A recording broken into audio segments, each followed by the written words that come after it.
kan Mas, walaupun teman-teman mengatakan di antara angka 1 sampai 1,5, saya itu masih di atas 2 lah. Betul terangkat di 3,46 ya, karena impornya memang turun luar biasa, terutama tadi dari kaitannya dengan impor migas ya, karena kita sudah melampaui Hari Raya Idul Fitri, kebutuhan transportasi kan menurun signifikan. Tetapi kalau lihat angkanya tadi saya sudah sampaikan ke Mas Bram ya, bahwa ini alarm nih, lampu kuning buat Indonesia. Mengapa? Karena surplus perdagangannya turun relatif besar dibandingkan 2022. Dan problem utamanya adalah satu, kaitan dari eksternalnya. Harga-harga komoditasnya memang turun signifikan. Besar sekali. Karena satu, situasi global kan juga kita tahu ya, Cina juga sedang ekonominya sedang tidak baik, sedang lesu begitu, ekspornya juga turun, impornya juga turun. Kemudian ekonomi Amerika, walaupun saya yakin tidak resesi ya, tetapi juga pertumbuhannya belum sebesar yang diinginkan untuk bisa mendorong ekonomi global pulih. India sendiri kita juga catat bahwa ternyata juga ekonominya mengalami pertumbuhan walaupun juga dalam kisaran yang belum betul-betul bisa kembali pulih. Dan India ini mencatat yang unik Mas Bram tadi, stok batu baranya itu naik 3% weekly. Dan artinya it's mean ya, itu tadi kalau ekspor batu bara kita menunjukkan volumenya turun, kemudian harganya turun, ya memang terkonfirmasi harga dunianya turun signifikan.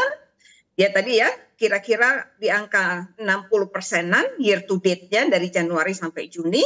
Kemudian volumenya turun karena permintaan Cinanya melesu, kemudian permintaan dari Indianya juga turun karena India sendiri punya stok, dan Amerika juga mengalami hal yang sama.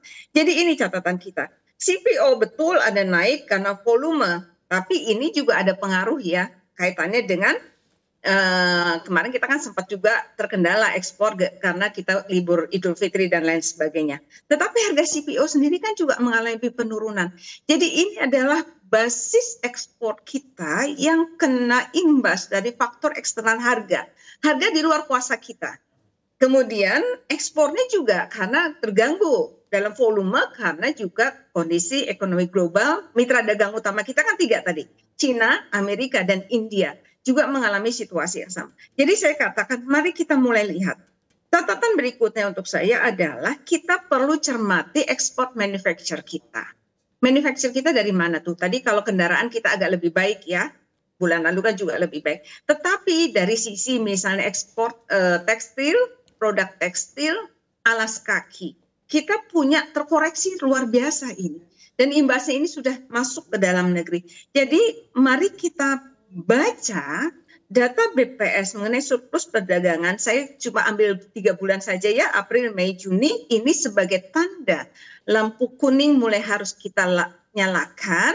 Untuk apa? Berhati-hati, kita aware, kemudian kita jaga bagaimana ekspor ini bisa tetap stabil, paling tidak di antara 3,4 dan seterusnya, sehingga tidak mengalami penurunan. Kenapa? Karena bulan Mei juga yang 0,44 itu kan terendah ya sejak 2020.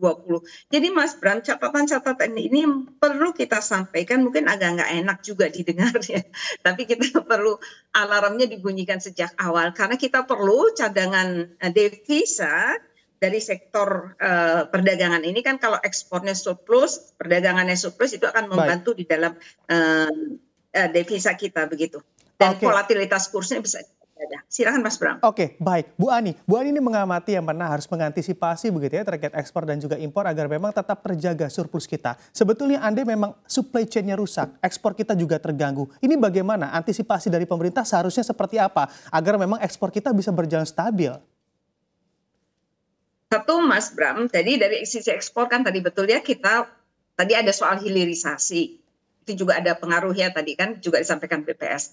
Mungkin kita juga perlu sampaikan pemerintah untuk kalau ada hilirisasi dari nikel misalnya bauksit, industri turunannya juga harus disiapkan di kita. Sehingga apa? Nilai tambahnya betul-betul masuk di domestik.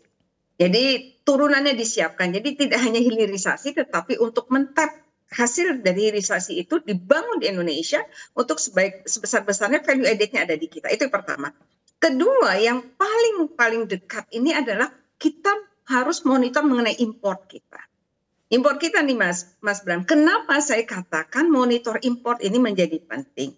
Ini bacaan kita untuk hati-hati saja ya, bisa terjadi, bisa tidak terjadi, kita berharap tidak terjadi, tetapi probability harus kita hitung di sana. Contoh, China itu kan ekspornya turun 12,4% di Juni 2023. Oke, year on year-nya. Importnya turun Cina 6,8% Juni 2023 year on year.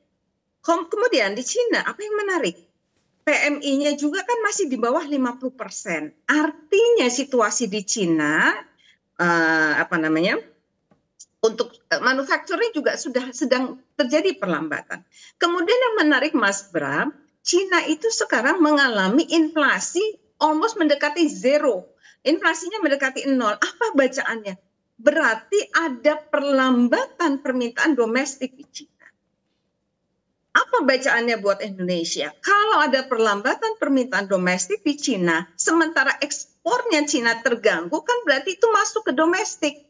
Jadi inventory di domestik. Lantas, demand domestiknya tidak tumbuh. Kan kalau Mas Bram dan saya jadi pengusaha, kemudian kita punya stok yang besar, kan berarti modal kita tidak jalan begitu.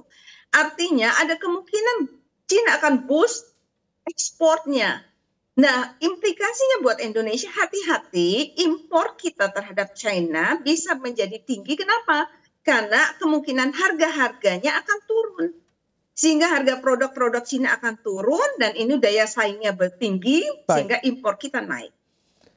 Oke, baik.